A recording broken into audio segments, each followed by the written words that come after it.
Kathy Helbig, who is the best of the best when it comes to real estate, been doing this a long time, though she looks 27, maybe. More like 23. She looks 16. Come on, 29. Let's be All right, real. let's be real. 29. All right, fair enough. Kathy Helbig, welcome back to the show. What are we talking about?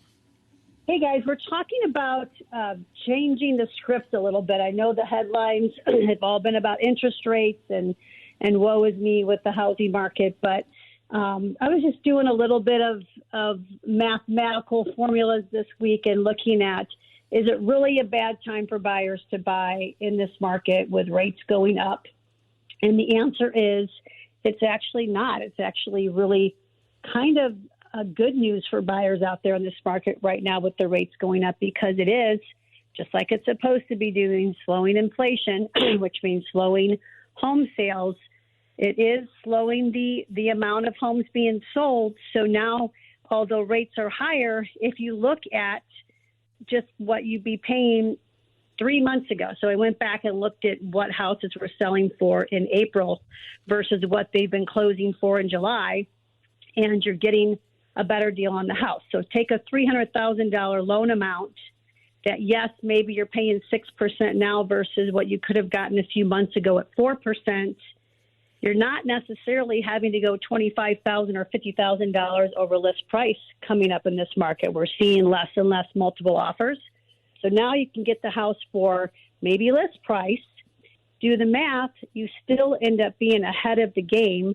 It only ends up costing you about $4,000, $4,500 annually to pay that higher interest rate. And then when rates go back down again, you can always go back and refinance, and you got into that house for cheaper. So are you saying that it's a buyer's market now?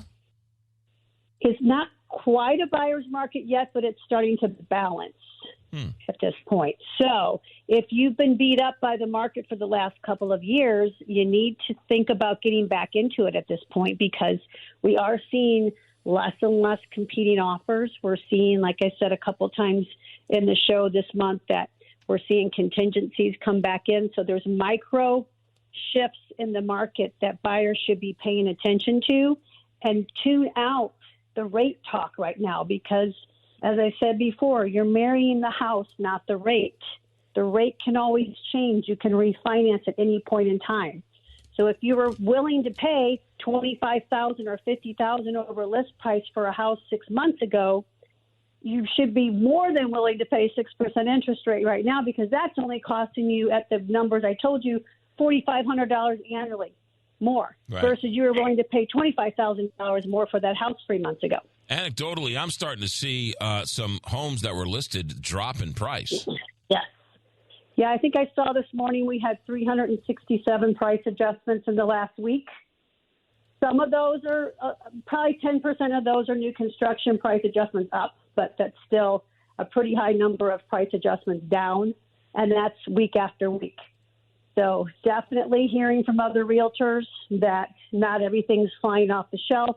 Houses that they thought would have had multiple offers are getting one, maybe two, and those offers are having the standard contingencies back. And we just had a building inspector in yesterday doing some of our continuing education, and he was laughing, saying he felt like everybody, forgot him. He's like, I used to be the guy that got all the dates for, the offers for the dances at prom. And then all of a sudden I was home solo. He goes, now all of a sudden everybody wants me again.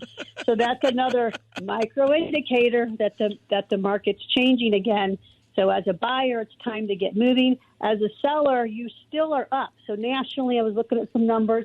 Nationally, we're still up almost 13% in home prices from this time last year. So it's not a bad market for a seller either. It's just sellers need to get moving and understand that you're losing a little bit of that control of being able to, pick your contracts and basically demand that the buyer has no contingencies. But we're still selling at decent prices. Yeah, that's what the experts and what you've been saying for years, right? That the market's going to slow down, but it's not going to reverse. Correct.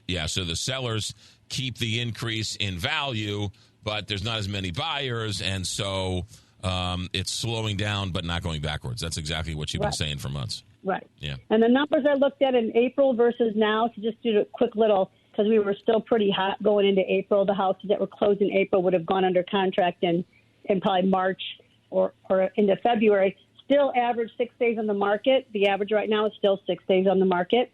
So the timing isn't changing. It's just your number of options are starting to change as a seller. She has her finger on the pulse. If you're looking to buy or sell, Kathy Helbig, 314-276-SOLD, 314-276-SOLD, or KathyHelbigGroup.com. Get ready for your 30th birthday party, and we'll talk to you later. Yeah. Hi, Kathy. Kathy Helbig here with us. Been with us for a long, long time. She's a great resource for us when it comes to buying or selling, and I wouldn't do anything without... Neither would I. I wouldn't buy or sell without doing anything until Kathy Helbig signs off on it.